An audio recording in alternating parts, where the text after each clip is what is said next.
નમસ્કાર મિત્રો, સ્વાગત છે તમારું આજના એક આ નવા વિડીયોમાં. મિત્રો, આજના આ વિડીયોની અંદર આપણે જોઈશું કે ટેટ ટાટ પાસ ઉમેદવારો માટે કાયમી શિક્ષકોની ભરતી જે છે એ ક્યારે થશે, ભરતી ક્યારે થશે અને ટેટ ટાટ પરીક્ષા પાસ કરેલા ઉમેદવારો હોવા છતાં સરકાર દ્વારા જે છે એ ભરતી કેમ નથી કરવામાં આવતી એની માહિતી પણ આપણે આજના આ વિડીયોની અંદર જોવાના છીએ. ટીચર બનવા માંગતા તમામ ઉમેદવારો માટે આજનો આ વિડીયો જે છે એ ખૂબ જ ઉપયોગી સાબિત થશે. તો હવે શરૂ કરીએ આજનો વિડીયો. તો તમે આ જોઈ શકો છો, ટેટ ટાટ પાસ તમામ ઉમેદવારો માટે. પાસ થયેલા ઉમેદવારોનો શું વાંક, ભરતી જે છે એ ક્યારે થશે? ટીચર બનવા માંગતા તમામ ઉમેદવારો માટે જો 31 માર્ચ પહેલા ભરતી કરવામાં નહીં આવે તો ઘણા બધા ઉમેદવારો જે છે એ 38 વર્ષની વય મર્યાદા વટાવી જશે અને એના કારણે જે છે એ તેઓ શિક્ષક બનવા માટે એલિજિબલ રહેશે નહીં. તો પહેલા એક ન્યૂઝપેપર કટિંગ છે, આપણે એ જોઈ લઈએ. એના પછી આપણે વિગતવાર ચર્ચા જે છે એ કરીએ. તમે જોઈ શકો છો, 10,000 ઉમેદવાર ટેટ પાસ 38 વર્ષની વય મર્યાદા વટાવી ગયા. હવે કોઈ હેલ્પર તો કોઈ એસિડ વેચવા માટે મજબૂર. અને 31 માર્ચ સુધીમાં ભરતી નહીં થાય તો વધુ 3500 ઉમેદવારો જે છે એ વય મર્યાદા વટાવી દેશે. એટલે કે 10,000 ઉમેદવારો એવા છે કે એમણે જે છે એ ટેટ પરીક્ષા પાસ કરી લીધી. ટેટ પરીક્ષા પાસ કરવી થોડી મુશ્કેલ છે, આપણને ખબર છે. એમણે ટેટ પરીક્ષા જે છે એ પાસ કરી લીધી, પરંતુ જે છે એ હવે 38 વર્ષની વય મર્યાદા વટાવી દેતા એમને જે છે એ હેલ્પર અથવા તો એસિડ વેચવા માટે મજબૂર બનવું પડે છે. અને જો 31 માર્ચ પહેલા જો શિક્ષકોની ભરતી કરવામાં નહીં આવે તો વધુ 3500 ઉમેદવારો છે એ પણ વય મર્યાદા વટાવી જશે. તમે જોઈ શકો છો, પીટીસી અને ટેટ પાસ હોવા છતાં કંપનીમાં જે છે એ હેલ્પર તરીકે કામ કરવું પડી રહ્યું છે, કારણ કે વય મર્યાદા જે છે એ 38 વર્ષ થઈ ગઈ છે. ગલીએ ગલી એસિડ વેચીને ફી ભરી હતી, પરંતુ જે છે એ હવે 39 વર્ષની વય મર્યાદા થઈ ગઈ છે, એટલે જે છે એ ફોર્મ ભરી શકાશે નહીં.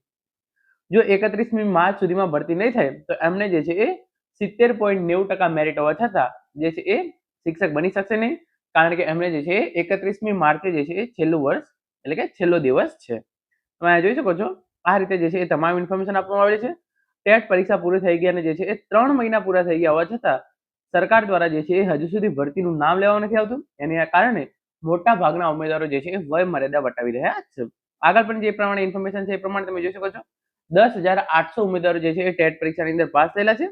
એમાં પણ જો 31મી માર્ચ સુધી ભરતી નહીં થાય તો 10,800 માંથી જે 3500 ઉમેદવારો જે છે એ ભરતીની જે છે એ પ્રોસેસ શરૂ થયા પહેલા જ ડાયરેક્ટ ભરતીમાંથી જે છે એ બહાર થઈ જશે, કારણ કે એમને જે છે એ 38 વર્ષની વય મર્યાદા છે એ જે છે એ વટાવી દીધી હશે.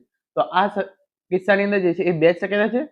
પહેલું, તાત્કાલિક જે છે એ વય મર્યાદાની અંદર વધારો કરવામાં આવે, એટલે કે જે 38 વર્ષની વય મર્યાદા રાખવામાં આવી છે એને વધારીને જે છે એ 43 વર્ષ અથવા તો જે છે એ 42 વર્ષ કરી દેવામાં આવે.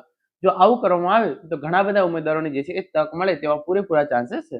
અને બીજું એ કરવામાં આવે કે 31 માર્ચ પહેલા જે છે એ શિક્ષકોની ભરતીની જાહેરાત કરવામાં આવે તો જે છે એ ઉમેદવારોને ચોક્કસથી એનો ફાયદો થઈ શકે એમ છે.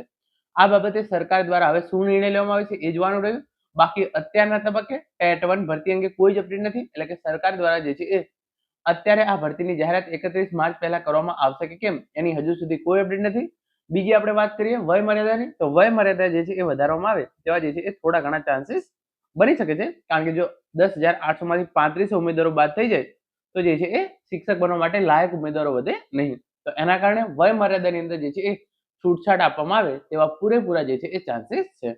Thank you so much for watching.